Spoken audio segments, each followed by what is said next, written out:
আসসালামু আলাইকুম। আজকে কথা বলবো আবহাওয়া নিয়ে আর খাবার নিয়ে। আবহাওয়ার সাথে কীভাবে ম্যাচিং করে খাবার দিতে হবে।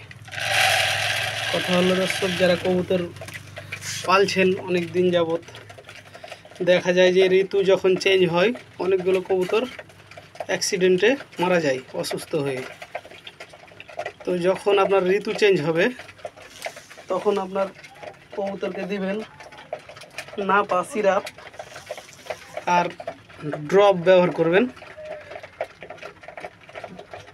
আমি এটা কম দামিটা ব্যবহার করেছি, মানে আমার কবুতর অসুস্থ হয় নাই।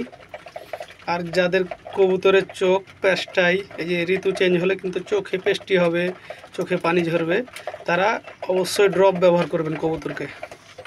আর বাচ্চাদের নাপা সিরাপ প্রতিদিনই পানির সাথে মিশিয়ে দিবেন, তাহলে কবুতরগুলো সুস্থ থাকবে। আমরা জানি কবুতরগুলো কত কষ্ট করে হাটে হাটে থেকে একটা দুটা করে কিনে জোড়া মিলাই, কবুতরগুলো যেন নষ্ট না হয়। তো ঋতু চেঞ্জ হওয়ার সাথে সাথে কবুতরের পানির সাথে 3 বেলায় পারলে নাপা সিরাপ মিক্স করে পানির সাথে দিবেন।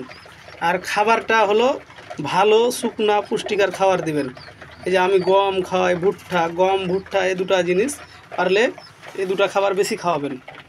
আসসালামু আলাইকুম, এই বলে শেষ করলাম। আর যদি ভিডিওটা ভালো লেগে থাকে তো অবশ্যই চ্যানেলটাকে সাবস্ক্রাইব করে দেবেন।